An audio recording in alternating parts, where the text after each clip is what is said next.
Well, howdy. Welcome to the Breakaway Podcast. This is our fifth microcast of the semester, which if you're just catching up with that, this is a little experiment we decided to try. It is hard to put an entire gospel into one school semester. And so we are hitting the highlights, I guess is a way to say it, kind of covering different sections of Mark on a regular Tuesday night. But there were big pieces, important pieces of the life of Jesus that just won't fit into a Tuesday night, so we thought we'd do them right here. And so I'm sitting in our conference room with Brent, and in between people talking on their cell phones outside of our window and people weed eating, we are trying to squeeze in some Bible. So that's where we are. And actually, we just finished a breakaway on the triumphal entry, but hopefully you'll be listening to it after this one because the text we'll cover now comes before it. So I'm coming to you from the future, sort of, if you want to see it that way. But here's what we're going to cover today. Actually, not a ton, but just to catch you back up in the book of Mark, Mark kind of breaks evenly into two sections. The first 8 chapters are Jesus kicking around Galilee and these big questions of who is this guy? Who does this kind of thing? And it culminates in Mark 8 when they say, you're the Christ. And he affirms that answer and tells them, yes, but don't tell anyone yet because you don't understand who the Christ is. And that's where he begins in chapters 9 and 10 to tell his disciples, the Son of Man must suffer. The Messiah, this figure you've been waiting for, who Daniel 7 says will rule the nations forever and forever. That guy has to suffer for your sin. He has to die for you, and then he'll rise. And the disciples really didn't catch that. No one had put Daniel 7 and Isaiah 53 together, that the reigning king of God will be the one who suffers for the iniquity of God's people. They hadn't put those together, and Jesus is, and they're struggling with understanding it. And meanwhile, while he's teaching them that, he switches directions and begins a straight march southward toward Jerusalem to be crucified. So he's telling them, I'm on my way to go die, boys, and he's walking them there. And so 9 and 10 in Mark are the journey to Jerusalem. And in that, the way Mark does it is you see 3 perfect cycles. Jesus tells them he's going to die. The disciples say something really stupid in return to show that they don't have a clue about his priorities. And then Jesus has some kind of teaching segment on the nature of true discipleship and humility and service. And so that's kind of the rhythm. And then in Mark chapter 11, you get into the final week of his life, which is interesting. If you think there's 16 chapters in Mark, 6 of them are the last week of Jesus' life. It was all building to that moment. His death is what this whole thing is about. And where we are right now in this podcast is right before his arrival in the holy city. This is the last cycle of him predicting his death and the disciples responding. And then we're going to march him right up to the gates of Jerusalem. And then we'll pick up at Breakaway. So that's where we are today. So wherever you are, sit back, relax, and go on a journey with us down the road to Jerusalem. So we're going to jump in chapter 10, verse 32. And it says, and they were on the road going to Jerusalem, which it says a lot in these 2 verses. They're on the road. They're on their way. And Jesus was walking ahead of them, which is a normal thing for a rabbi to do. He would sort of walk in front of his students. And it says, and they were amazed. They there being the crowd. The crowd is amazed at this guy and all that he's accomplishing. And it says, and, or I think better, but those who followed him were afraid. So Jesus is marching and he is continuing to teach mighty things, continuing to do mighty things. The crowd is amazed with him. And yet it says, but those who followed him, those who were close to him, his disciples, are beginning to get afraid because he tells them, hey, all this opposition we've been experiencing, Pharisees not liking us, different people not liking us, it's going to turn into death. And they saw that happen with John the Baptist. So they realized he's not joking. Death isn't a metaphor. Like they're killing folks out here. And he says, that's where we're headed. And he begins to walk with them. And as he does it, it says, and he takes the 12 again, and he began to tell them what was to happen to him. So again, he's going to talk to him. And he says, see, we're going to Jerusalem, and the Son of Man will be delivered over to the chief priests and the scribes. They'll condemn him to death and deliver him over to the Gentiles. He hadn't told him that yet. That's new. He said, I'm going to be delivered over, and then they will deliver me over to the Gentiles, which is interesting. He keeps using that language about being delivered over. That's Old Testament language. And you're going to see it. It's interesting. And hopefully we'll do this on a Tuesday night. When we go through Jesus' actual death, you look at these 3 segments of his prediction before, and it follows it to a T. And what's supposed to happen is he's put this in your head 3 times. God is ordaining this, that when we get to Jerusalem and it all looks insane, you realize, as crazy as this looks, it's all according to plan. And here he's giving them the most detail, and he's saying, here's what's going to happen. We're going to go to Jerusalem. I will be delivered into their hands by God, the chief priests and scribes. They will deliver me to the Gentiles. They will mock me, spit on me, flog me, and kill me. And after 3 days, I will rise. He tells them that. Which some people think, man, that is so specific. Mark just added this in later because that's exactly what happened to him. Mark must have just redacted that in so it makes Jesus sound like a prophet, and he really wasn't. Well, no, I think if you read Psalm 22, Isaiah 50, you see the Son of Man, the Messiah, being struck, mocked, spit on. Jesus is quoting Bible. And I think he knows the future. I think he knows exactly what's coming. So I don't think this was put in later. This is directly in line with how Jesus saw himself, according to Messianic texts. And I think he's telling them ahead of time so that when the craziness comes, they know your God's in control, which incidentally, it's a good encouragement for us to look at that and go, you know what? When my life is crazy, do I think God took his hand off the wheel? And what Jesus is doing now is trying to teach them a theology where they see, hey, as crazy as it looks, know that it's all according to plan. And even the sinful acts of men will be harnessed for my God's glory and his purposes. At this point, you would think a natural response of the disciples would be a deep contemplation, maybe questions of, explain to us deeper the Son of Man being a sacrifice. Why is he dying? And this rising again, what do you mean? You would think there's some pressing into this. And maybe there was that Mark doesn't record, but Mark does take us into a conversation that happens after it. And you see not a sensitivity in the disciples. You see total bonehead weirdness is pretty much a way to say it, which is, again, I think we mentioned this, a hallmark of this section is Jesus explaining his death and the disciples saying really dumb, weird, selfish things, which, again, is a great argument for the authenticity of the Bible because I promise you, I'm reading a lot of ancient literature right now for seminary, and nobody makes their founding fathers look as goofy as the Bible does. And if you were writing this book later to kind of justify your beliefs, you would not make your founding guys look like such monkeys. You wouldn't do it. So the people say, it was written in the 2nd, 3rd century in order to deify Jesus. That doesn't make sense with what's there.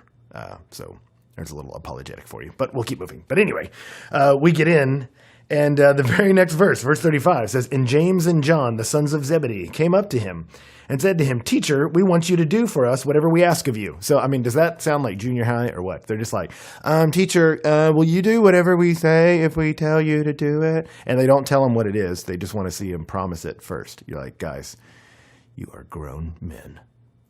Anyway, so they say this to him, and Jesus doesn't say, okay. He says in verse 36, what do you want me to do? What are you guys doing? And verse 37 says, And they said to him, Grant us to sit, one at your right hand and one at your left in your glory. So Jesus is talking about the sacrifice of his life on behalf of humanity. And they say, will you promise us something? What? When you come into your power and your awesomeness, can we be like right next to you, like second in line, like VP? And you just see this horrendous self-absorption in them. I mean, who can even fathom Christians trying to use religion to make themselves awesome? I mean, you're going to have to take it by faith. Once upon a time, there were people who tried to use even religion to make themselves seem awesome. I know it sounds crazy, but it happens. But anyway, they go for this, and I'm being sarcastic for those who didn't pick up on that. I think there is something horrific in the human soul. I was telling you, Brent, earlier, I was at the gym today, and they had the last few minutes of a movie on where Al Pacino plays the devil. And I'm not advocating the movie. I think it's kind of racy, too. I was on TV, so they were editing it, so don't go watch it. Forget it. Get it out of your head. But he gives this speech as the devil about his favorite sin of humanity, and it's vanity. Because when humans are vain, you can get them to do anything for power. And you see a very tragic moment here. Jesus says, I am going to give my life, And his disciples can't even appreciate the depths of it because all they care about is their glory.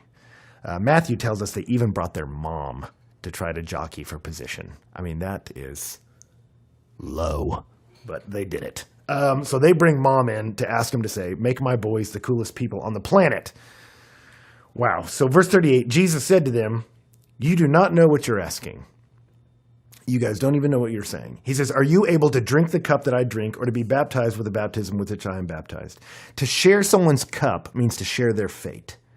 And what's interesting is, in the Old Testament, drinking of the cup, or the cup, is always about God's wrath being poured out on human sin and rebellion. So Jesus picks that metaphor and says, you don't even know what you're saying. Are you willing to drink what I'm about to drink? Meaning the wrath of God against human sin. That's what I'm going for. I'm going into punishment because of evil. You guys willing to go into that? You want to be immersed in that? That's the baptism issue. You want to be dunked into that fountain? Is that really what you're interested in? And they say to him, we are able. Yeah, we want to go for it. They're probably thinking, oh, he means a lot of responsibility when you're running the universe. Yeah, we're willing to do it. And they don't even pick it up. And Jesus says to them, the cup that I drink, you will drink. And with the baptism which I am baptized, you will be baptized. But to sit at my right hand or at my left is not mine to grant, but it is for those to whom it has been prepared. And what he's saying is not, you're going to give your life for the forgiveness of sins. What he's going to say is what he was saying in Mark chapter 8. The Son of Man will suffer. And if you walk with him, the road to glory leads through the valley of suffering.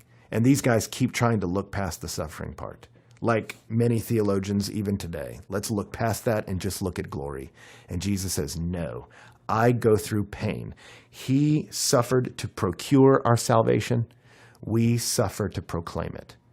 And you have to see that in the Bible, that he suffered to buy us out.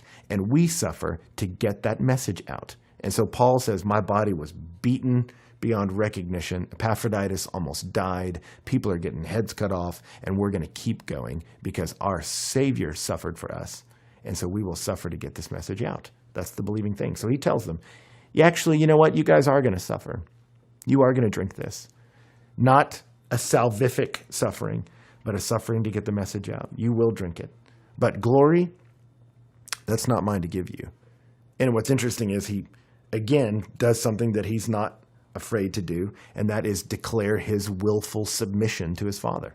Well, and verse 41 says, and when the 10 heard it, they began to be indignant at James and John. The 10 hear it, and they're mad. And the reason they're mad is because they didn't think of it. I mean, they were mad because they want to be awesome too. Remember, they had that argument earlier, who's the greatest? And they're mad that James and John are trying to, rig the election. And so it's a big fight to see who's going to be awesomer. And Jesus calls a huddle in verse 42. And it says he calls them together and he says, you know that those who are considered rulers of the Gentiles lord it over them. And their great ones exercise authority over them. But it shall not be so among you. And what he does there is he calls to mind, he says, you know what the Gentile leaders are like. You know how they run leadership. And they do know that because they were under Gentile domination as a Jewish people. And so they had to pay taxes. And on their denarius was Tiberius's face. And on that little denarius, he is pictured as the semi-divine son of Augustus. And the copper coin used in Caesarea Philippi, where they had just come, had a picture of the emperor on it. And it said on the inscription, he who deserves adoration. And so these guys were poor because the leaders of the Gentile nation exacted heavy taxes. And so they would have to take their grain, sell it as best they could, or take their fish, sell it as best they could, and cash it in for this little money that says, he who must be adored. And then they would have to go pay out that and then try for their family to eke by on what's left. And what you saw was so much of our suffering comes at the absolute vanity of these leaders, which is still the case today. As you look around the world at dictatorships and what happens, there's this massive discontinuity between palaces and poverty. And they said, you know what that tastes like. You know exactly what that's like to have a leader who lords it over you. And some of you do. Some of you work at Chili's, and you know what it's like for that guy to become a manager and become drunk with power and suddenly become almost unbearable to have a single conversation with because leadership has poisoned them. Or some of you are under leaders. It's a cliche to joke about your boss because as soon as they get power, power corrupts. And absolute power, absolutely. And he says, you know what it's like to have a leader that as soon as they get power, it's all about how awesome they are. And they become arrogant and they become jerks. And he says, it's not going to be that way in my house. That's not how we roll. So this whole who's going to be great thing, you guys know what it feels like to be on the receiving end of that, and you hate it. The Jewish people hated being dominated. He says, you know what that feels like. Are you going to do that to my kids? Not in my church. That is unacceptable for people to become leaders in the Christian community and use leadership for their own arrogance. It's wrong. It's wrong. And Jesus said, that's not how we do it. But whoever would be great among you must be your slave. And whoever would be first among you must be a slave of all. He says, that's my people.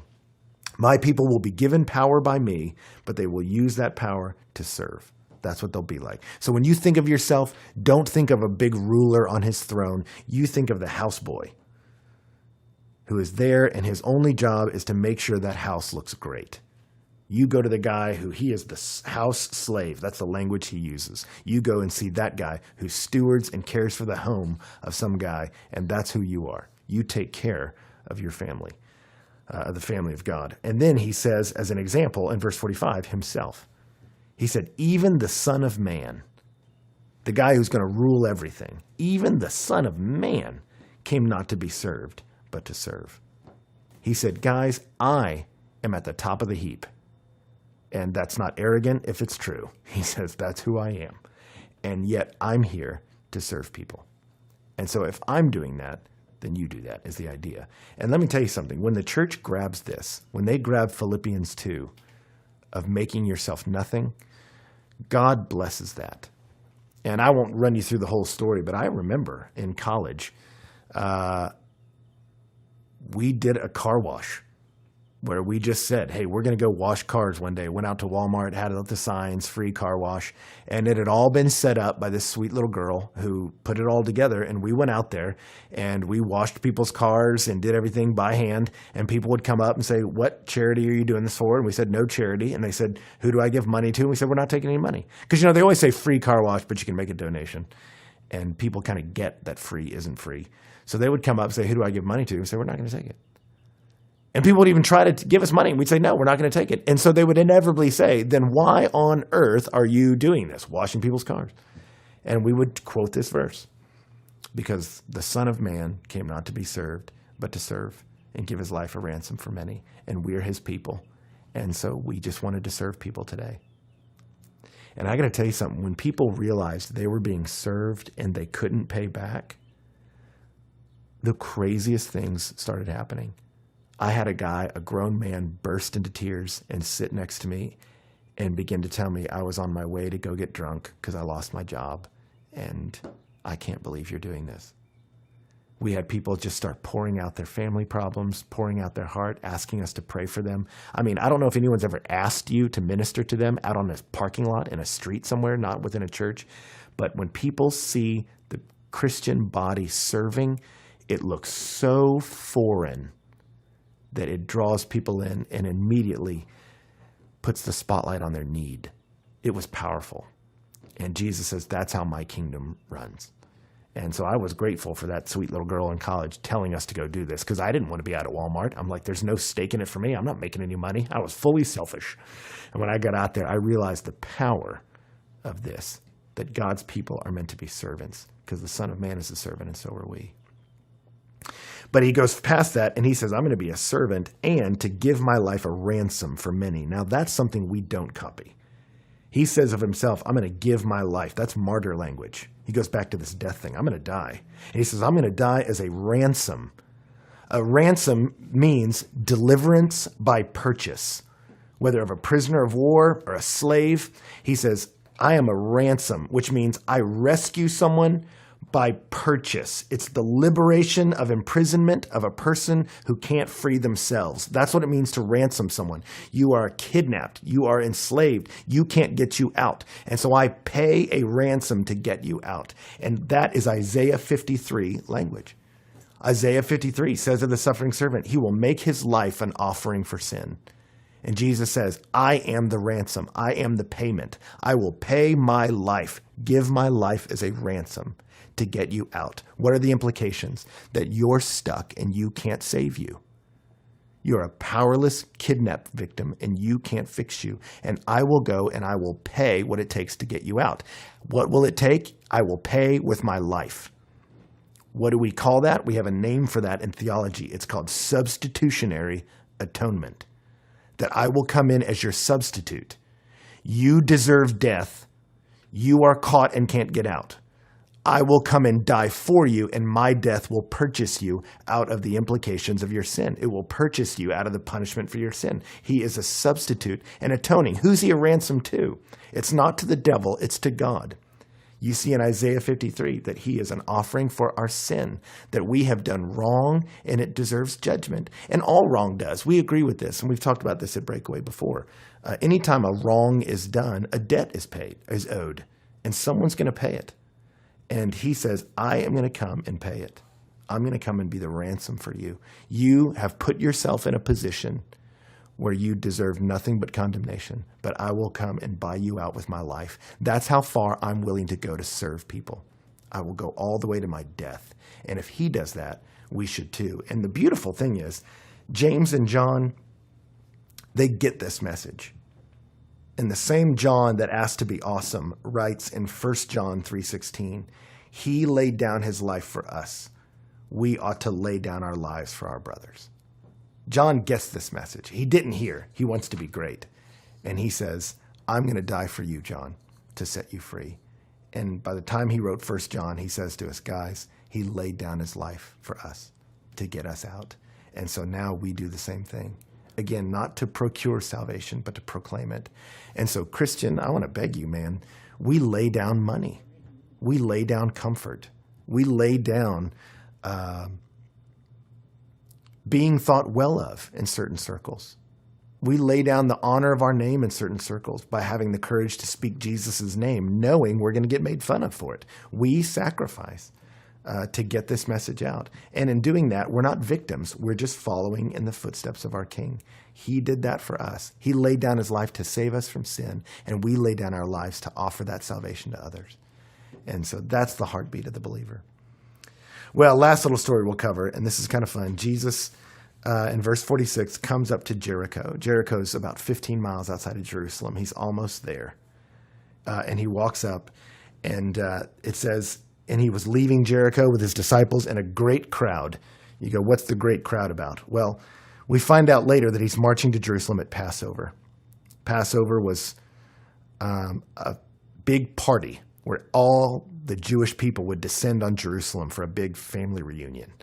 And it was to celebrate that a lamb was killed and his blood was put on the doorposts in Egypt, that whoever's family was covered by the blood of a sacrificed lamb would not face the wrath of God, but those families would be set free from captivity in Egypt. That's the book of Exodus. They would celebrate that party, that an innocent lamb's blood was shed, and it purchased our freedom, and we came out of Egypt and made alive.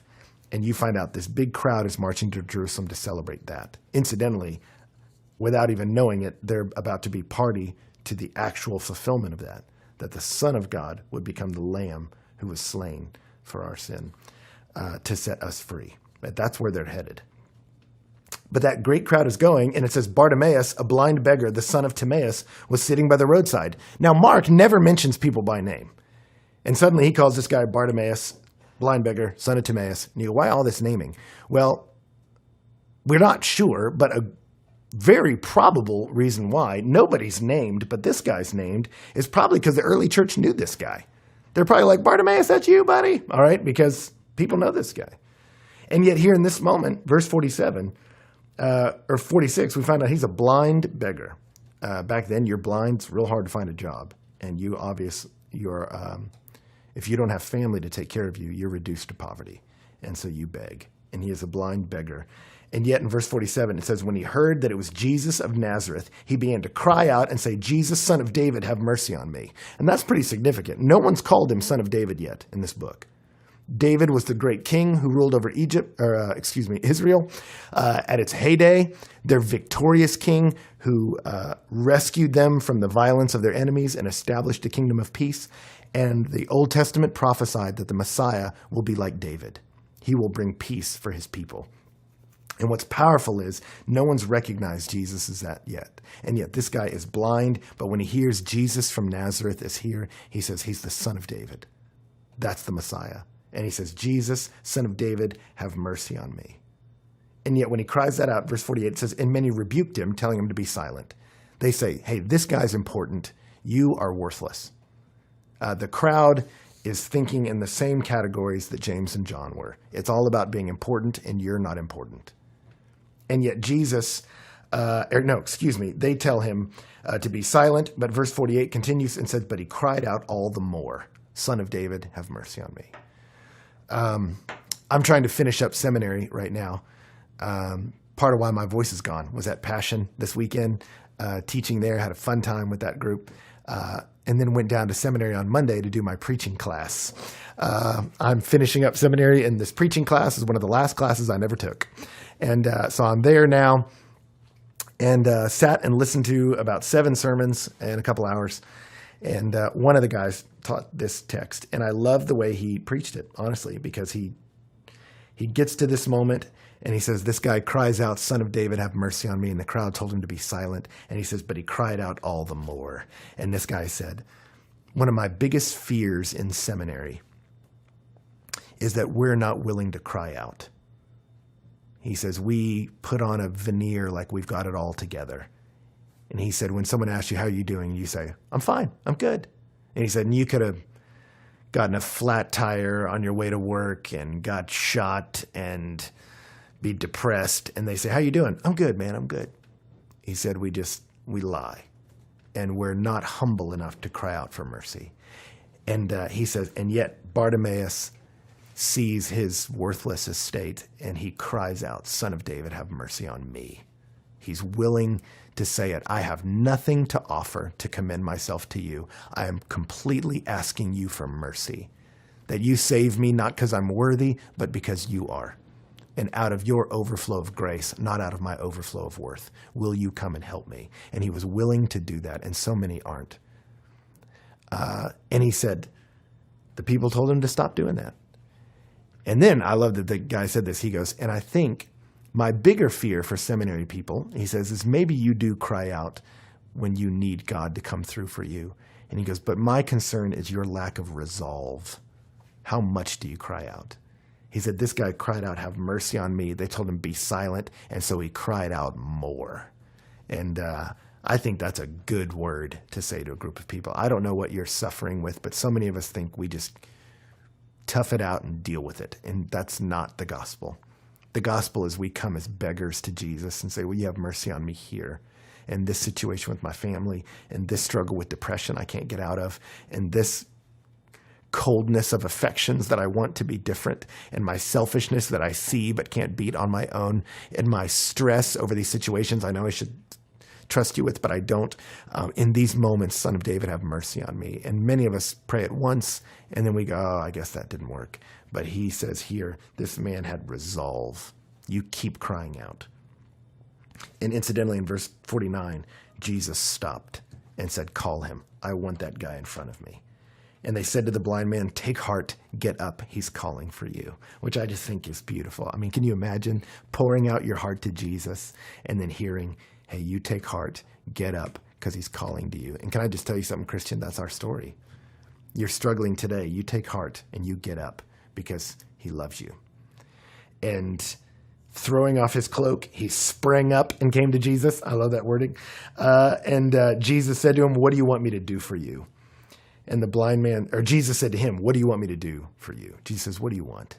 Jesus is a servant here. He is picturing what he told his disciples was important. Here's this guy who is a nothing, and he is the son of David. And yet he looks and says, what do you need, friend? He is willing to serve even the lowliest of people. And the guy says, Rabbi, I want to see. And Jesus says, well, go your way, because your faith just made you well. You came to me with your needs, and in doing so, you honored me because you showed me that you think I'm willing to meet them and care enough to. And incidentally, some people think, oh, I don't want to bother Jesus with my problems. The fact that this guy goes to Jesus honors Jesus, because it tells Jesus, number one, I think you're loving enough to love even a poor person like me. And number two, I think you're powerful enough to make a difference. And the people who pray are the people who believe that God is loving and God is strong. The people who don't believe that don't pray. And so if you're not much of a prayer, you need to ask yourself, what's gone wrong in my theology? Jesus loves me and Jesus is powerful. And so I have resolve and I keep crying out. And your faith has made you well. And it says immediately he recovered his sight and he followed him on the way. I love that. Jesus said, go your way. And the guy goes, you know where my way is? It's with you. And Jesus is marching to Jerusalem. And the guy says, well, I'm marching too.